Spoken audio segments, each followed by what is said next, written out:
नमस्कार साथियों, आप जुड़े हैं अपने YouTube चैनल बदलाव के साथ और मैं हूं आपका दोस्त राकेश प्रजापत। तो आज की सभा को शुरू करते हैं।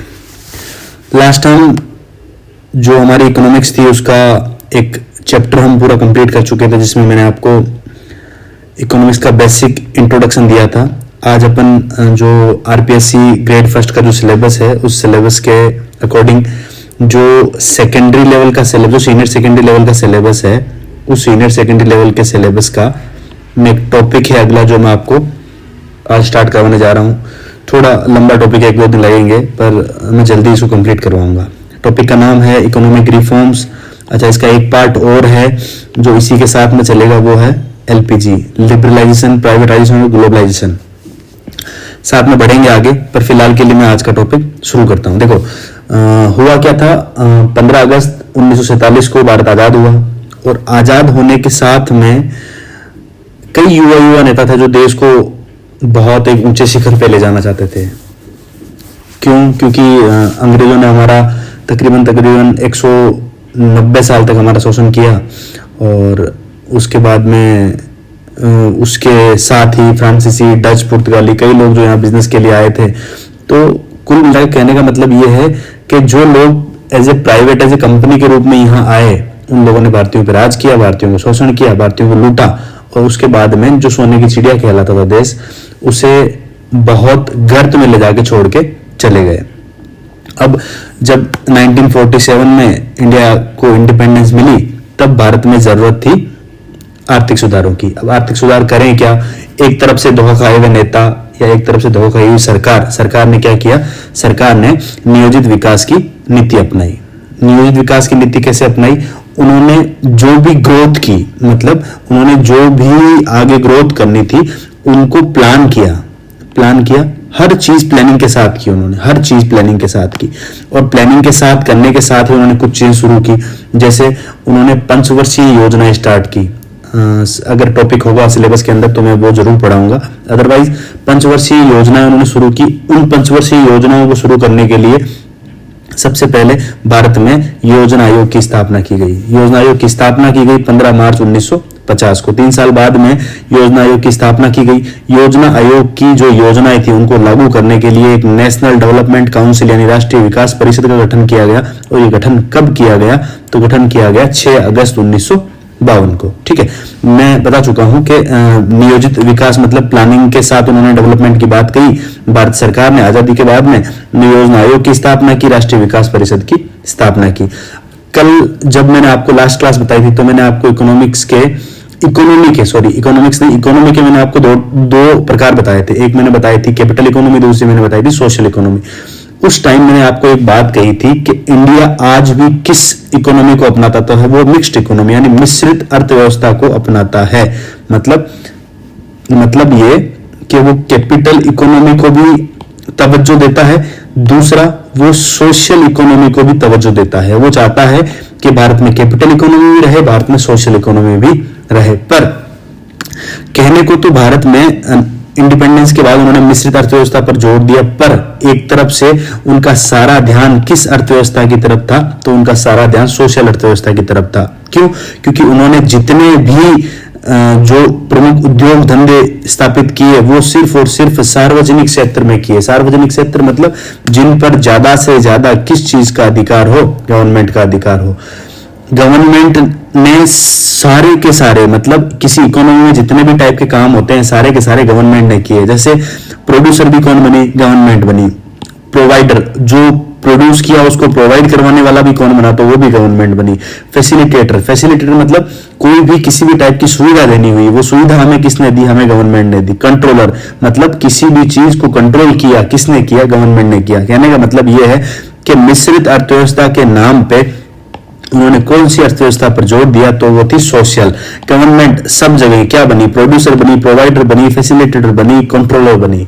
मतलब गवर्नमेंट ने अपने समस्त जितने भी काम थे सारे के सारे खुद के हाथ में ले लिए। ठीक है, और हुआ क्या? 1947 से लेके 1991 तक भारत ने एक नीति अपनाई। उस नीति का नाम था LPQ। LPQ नीति अपनाई। LPQ नीति क्या थी? LP, जहां L का मतलब लाइसेंस से था, P का मतलब परमिशन था और Q का मतलब कोटा था। कोटा कचौरी वाला नहीं, कोटा मतलब किसी भी चीज में जहां मेंबर फिक्स कर दिए जाते हैं, उस कोटे की बात चल रही है। अच्छा, लाइसेंस आप क्या मानते हो? जैसे आज अपन पर्टिकुलर आज 2025 में अगर मैं ड्राइविंग लाइसेंस के लिए अप्लाई करता हूं तो मुझे तकरीबन 10 दिन लग जाते हैं। जब मुझे क्या मिलना है, जब मुझे पहले लर्निंग लाइसेंस दिया जाना है, उसके लिए भी मैं मिनिमम बता रहा हूं 10 दिन, और उसमें भी इतनी सारी फॉर्मेलिटीज है कि हमें किसका सहारा लेना पड़ता है, हमें एजेंट का सहारा लेना पड़ता है। तो ये बात मैं कर रहा हूं 1947 से लेकर 1991 तक। तो आप सोचिए कि अगर किसी को कोई नया उद्योग लगाना है, कोई एंटरप्रेन्योर है, उसको लाइसेंस लेना है, तो उसे उस टाइम कितने दिन लगते होंगे। आप यकीन नहीं करेंगे दोस्तों, सालों बीत जाते थे, तब जाके किसी को सिर्फ और सिर्फ क्या मिलता था? लाइसेंस। अच्छा, लाइसेंस मिलने के बाद हर चीज के लिए परमिशन कौन देती थी? हर चीज के लिए परमिशन देती थी गवर्नमेंट। किसी भी चीज को, अगर आपको कोई इंडस्ट्री लगानी है, कोई उद्योग धंधा करना है, अगर आपको कोई छोटा सा बिजनेस करना है, उस बिजनेस के लिए परमिशन लेनी पड़ती। परमिशन के बाद क्या लेना पड़ता? लाइसेंस। हर चीज के लिए फिक्स कोटा डिसाइड कर दिया गया कि इस काम में इतने मेंबर गवर्नमेंट के होंगे, इस काम में इतने मेंबर प्राइवेट के होंगे। हर चीज के लिए उन्होंने क्या कर दिया? हर चीज के लिए उन्होंने कोटा फिक्स कर दिया। तो LPQ की नीति कहां से कहां तक अपनाई गई थी? आजादी से लेकर 1991 तक। डायरेक्ट पूछा जाता है क्योंकि LPG से तो सब वाकिफ हैं, टॉपिक अपना अलग दे भी रखा है, लेकिन LPQ फुल फॉर्म पूछी जाए तो लाइसेंस, परमिशन और कोटा। वैसे तो इसका परमिशन नहीं है, इसका जो वर्डली मीनिंग है वो परमिट है, लेकिन क्योंकि परमिशन जरूरी होती है तो डाल दिया गया। ठीक है, फिर उसके बाद में ये 1947 से लगा के 1991 तक जो ये LPQ अपनाई गई, इसके क्या परिणाम हुए वो अपन समझते हैं। LPQ नीति का जो सबसे पहला परिणाम है वो है कि आर्थिक वृद्धि यानी आर्थिक विकास की दर क्या हो गई? आर्थिक विकास की दर दोस्तों धीमी हो गई। धीमी मतलब जैसे 1600 ईस्वी में बात करता हूं मैं, या मैं ये से बात करता हूं 1857 से 1947 के बीच में, क्योंकि अंग्रेजों ने हमें भयंकर मात्रा में लूटा था, तो हमारी जो इकोनॉमी का ग्राफ था वो डाउन हो रहा था। तो आजादी के बाद 1947 के बाद कहीं एक उम्मीद थी कि ये ग्राफ फिर से वापस ऊपर उठेगा, लेकिन इसका उल्टा हुआ। आर्थिक वृद्धि दर, भारत का ग्राफ 1947 से ऊपर तो उठ रहा था, लेकिन बिल्कुल धीरे मतलब आर्थिक विकास की, आर्थिक वृद्धि की दर जो थी वो क्या थी? धीमी थी दोस्तों। ठीक है, फिर उसके बाद में जो नेक्स्ट पॉइंट है वो अपन पढ़ते हैं। नेक्स्ट पॉइंट क्या है? नेक्स्ट पॉइंट ये है कि इंडिया में मोनोपोली में वृद्धि हुई। सर मोनोपोली कौन सी, किस चीज की मोनोपोली हो गई थी? तो दोस्तों मोनोपोली हो गई थी गवर्नमेंट की। किसी भी चीज को, काम को करने के लिए किसकी हेल्प चाहिए थी? तो किसकी हेल्प चाहिए थी? गवर्नमेंट की। ठीक है, फिर उसके बाद में आता है उच्च घाटा, मतलब गवर्नमेंट का घाटा क्या हो गया? बढ़ गया। गवर्नमेंट का घाटा क्यों बढ़ गया? क्योंकि एक भारत किस समाज की स्थापना कर रहा था? भारत सोशल समाज की, एक सोशल यानी समाजवादी इकोनॉमी की तरफ कौन जा रहा था? भारत। तो खर्च तो हुए ज्यादा और रिसीट क्या हो गई? कम। क्यों? क्योंकि कैपिटल इकोनॉमी के अंदर कैपिटल टाइप के उद्योग धंधे बहुत कम मात्रा में लगाए गए। इसके कारण जो रिसीट थी गवर्नमेंट को वो कम हुई और एक्सपेंसेस हो गए ज्यादा। तो घाटा क्या हो गया? उच्च हो गया, घाटा ज्यादा हो गया। फिर चौथा पॉइंट है उत्पादक उन्मुख बाजार। उत्पादक उन्मुख बाजार, अगर आपको दोस्तों आपने मेरी पिछली क्लासेस देखी होगी तो मैंने आपको उसमें एक वर्ड बताया था जिसका नाम है कंज्यूमर सोवरेंटी। कंज्यूमर सोवरेंटी का मतलब अगर आपको याद है दोस्तों, तो मैंने बताया था उपभोक्ता संप्रभुता। एक वर्ड बताया था जिसका नाम है उपभोक्ता संप्रभुता। अब उपभोक्ता संप्रभुता क्या चीज हुई दोस्तों कि आज के टाइम में ग्राहक क्या है? ग्राहक राजा है, मतलब वो जो बोलेगा वही प्रोडक्ट बनेगा। लेकिन 1947 से 1991 तक वो प्रोडक्ट जो गवर्नमेंट ने क्या कर दिए? बना दिए। जो बनाया वही क्या करना पड़ेगा? खरीदना पड़ेगा। मतलब जो बाजार थे वो उत्पादक उन्मुख हुए, ना कि उपभोक्ता उन्मुख। उपभोक्ता उन्मुख बाजार नहीं हुए दोस्तों। आगे मैं लेके चलता हूं तो संसाधनों का सीधी सी बात है कुशल उपयोग नहीं किया गया। सार्वजनिक उद्यमों में राजनेताओं और नौकरशाह का उच्च हस्तक्षेप बढ़ा। क्यों? क्योंकि हम किस इकोनॉमी की स्थापना करने चले थे? हम चले थे सोशल इकोनॉमी की स्थापना करने।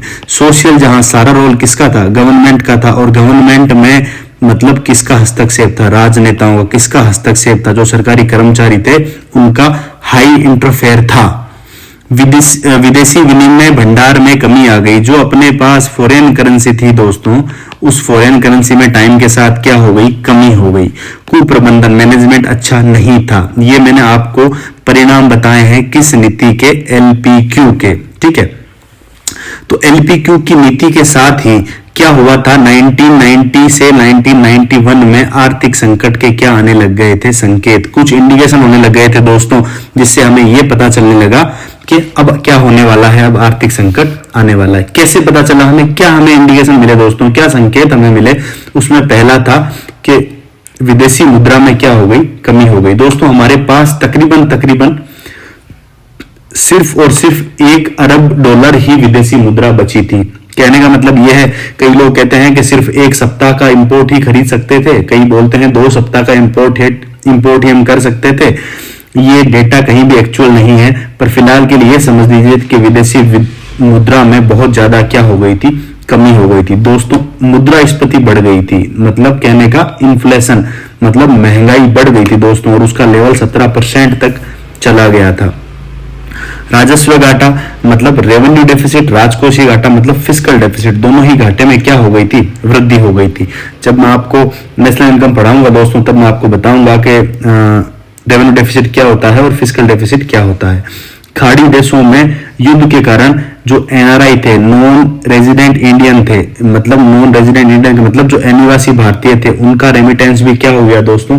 बंद हो गया। मतलब अगर आप समझो तो मतलब इस चीज से समझो कि जो भारत से बाहर लोग रहते हैं, जो हैं तो भारत के, लेकिन वो वहां से क्या बेचते हैं अपने को? उनकी मुद्रा में, मतलब डॉलर बेचते हैं या मान लो यूरो बेचते हैं, या खाड़ी देशों से जो भी जिस भी टाइप की हमें इनकम होती थी, वो इनकम क्या हो गई दोस्तों? बंद हो गई। 1991 के अंदर खाड़ी युद्ध हुए थे दोस्तों, 1991 के अंदर खाड़ी युद्ध हुए थे, और उस टाइम पे क्या हुआ था? 90s के अंदर खाड़ी युद्धों में के कारण एनआरआई ने रेमिटेंस भेजना भी क्या कर दिया था? बंद कर दिया था। बाहरी उधारी में क्या हो गई थी? वृद्धि। अगर हमारे पास पैसे नहीं थे तो हमने क्या किए? हमने बाहर के लोगों से उधार लेना शुरू किया। राजनीतिक अस्थिरता आ गई थी दोस्तों। राजनीतिक अस्थिरता का मतलब क्या हुआ? जब 90s के अंदर राजनीतिक अस्थिरता में डेथ हो गई थी। किसकी डेथ हो गई थी? राजीव गांधी क्या हो गई थी दोस्तों? हत्या हो गई थी, डेथ हो गई थी राजीव गांधी की। सबसे पहले इंदिरा गांधी को मारा गया था, इंदिरा गांधी के बाद में राजीव गांधी की डेथ हो गई थी। अब आप समझो दोस्तों कि सोनिया गांधी ने उस टाइम हाथ खड़े कर दिए थे कि भाई मुझे तो पीएम नहीं बनना है। इंदिरा गांधी को पीएम थी, उनको मार दिया, राजीव गांधी को मार दिया, पता चले मुझे भी मार दिया। और उसके बाद बचे राहुल गांधी, वो जैसे अब हैं उस टाइम भी वैसे ही थे। अरे भाई नेगेटिव मत लो, मेरे कहने का मतलब है आज भी वो युवा नेता हैं और उस टाइम भी वो युवा नेता थे, पर वो पीएम बनने के लायक नहीं थे। तो उस टाइम लॉटरी खुली एक ऐसे बंदे की जिसका नाम था नरसिम्हा राव। जैसे अभी कुछ दिनों पहले भजनलाल सरकार की नौकरी खुली थी, वैसे ही एक नौकरी खुली थी जिसका नाम था नरसिम्हा राव। और नरसिम्हा राव को क्या बना दिया गया दोस्तों? प्रधानमंत्री बना दिया गया। और उसके साथ में ही उनका फाइनेंस मिनिस्टर बनाया गया, जो आपने नाम सुना होगा, मनमोहन सिंह। और कमाल की बात यह है कि जब ये प्रधानमंत्री बने तब तो ये मौन थे, लेकिन उस टाइम ये मौन नहीं थे, ये दोस्तों बोलते भी थे। ठीक है, तो राजनीतिक अस्थिरता थी, ये भी एक इंडिकेशन था किस चीज का? आर्थिक संकट का। सोवियत संघ रूस के साथ व्यापार संबंध टूट गया दोस्तों। 1991 के अंदर सोवियत संघ का क्या हो गया? विघटन हो गया दोस्तों। सोवियत संघ मतलब किसकी बात कर रहा हूं मैं बात कर रहा हूं रूस की। रूस का 1991 में क्या हो गया था दोस्तों? विघटन हो गया। एक रूस से 15 स्वतंत्र देश बन गए थे। सर, रूस के विघटन का हमारे ऊपर क्या प्रभाव पड़ा? रूस स्टार्टिंग से ही हमारा बहुत ज्यादा अच्छा मित्र रहा है। हमारी हर खराब कंडीशन में रूस ने हमारी हेल्प की है, तो उस टाइम जिसका खुद का घर टूट रहा हो वो हमारा घर कैसे बचाता दोस्तों। फिर उसके बाद में है भारत को अब बैंक ऑफ इंग्लैंड को बड़ी मात्रा में अपना जो गोल्ड था वो भी बेचना पड़ा था दोस्तों। बैंक ऑफ इंग्लैंड वो बैंक जिसे मदर कहा जाता है दोस्तों। मदर किसकी? Mother of all central banks दोस्तों। जो भी बैंक है उन ऑल सेंट्रल बैंक की मदर कहा जाता है किसको? बैंक ऑफ इंग्लैंड को ज्यादा से ज्यादा क्या बेचना पड़ा दोस्तों? सोना बेचना पड़ा। फिर उसके बाद में रुपए का अवमूल्यन किया गया। दो वर्ड आएंगे दोस्तों, मैं अगली क्लास में आपको बताऊंगा। एक आएगा एप्रिसिएशन, दूसरा आएगा डेप्रिसिएशन, एक आएगा डीवैल्यूएशन, एक आएगा रीवैल्यूएशन। ये वर्ड आपने अकाउंट्स में सुने होंगे दोस्तों। डेप्रिसिएशन सुना होगा, रीवैल्यूएशन सुना होगा, पर ये वर्ड इकोनॉमिक्स में कैसे काम में आते हैं वो मैं आपको नेक्स्ट क्लास में बताऊंगा। फिलहाल के लिए ये समझो कि 1991 में रुपयों का अवमूल्यन किया गया। होता क्या है नेक्स्ट टाइम चर्चा करेंगे। मुद्रा, रुपए के वैल्यू में क्या की गई दोस्तों? कमी की गई। कैसे हुई, क्या होता है, नेक्स्ट टाइम बात करेंगे। 1 जुलाई को भी की गई, 3 जुलाई को भी की गई। ओवरऑल 19% कमी की गई थी दोस्तों क्यूमुलेटिव बेस पे। कैसे की गई थी नेक्स्ट क्लास में बात करेंगे। फिर जब भारत सरकार के पास कोई चारा नहीं बचा, भारत सरकार मतलब उस टाइम की सरकार जिसमें दो लोग जो मेजर थे, एक थे नरसिम्हा राव और दूसरे थे मनमोहन सिंह। नरसिम्हा राव जी ने मनमोहन सिंह को बोला, सरदार जी कुछ तो करो, देश डूब जाएगा, उस सोने की चिड़िया को वापस उसी लेवल पे हमें लेके जाना है, कुछ करो सरदार जी। तो सरदार जी ने बोला, तुसी चिंता क्यों करते हो, हम हैं यहाँ पे। तो दो बंदों ने फ्लाइट पकड़ी। फ्लाइट किसने पकड़ी? नरसिम्हा राव ने पकड़ी, मनमोहन सिंह ने पकड़ी। दोनों ने फ्लाइट पकड़ी और दोनों कहाँ आ गए दोस्तों? वाशिंगटन डीसी, अमेरिका चले गए। अमेरिका क्यों? क्योंकि आईएमएफ और आईबीआरडी दोनों का ही जो हेड ऑफिस है वो कहाँ है दोस्तों? वाशिंगटन में। एक साइड हमारी भारत सरकार थी जिसके मैंने दो लोग गिनाए आपको, एक साइड थी आईएमएफ और आईबीआरडी। और उनसे क्या मांगा भारत ने? बोले मालिक पैसा दे दो, पैसा दे दो। बोले क्यों दे दे पैसा? बोले हम किस में हैं? संकट में।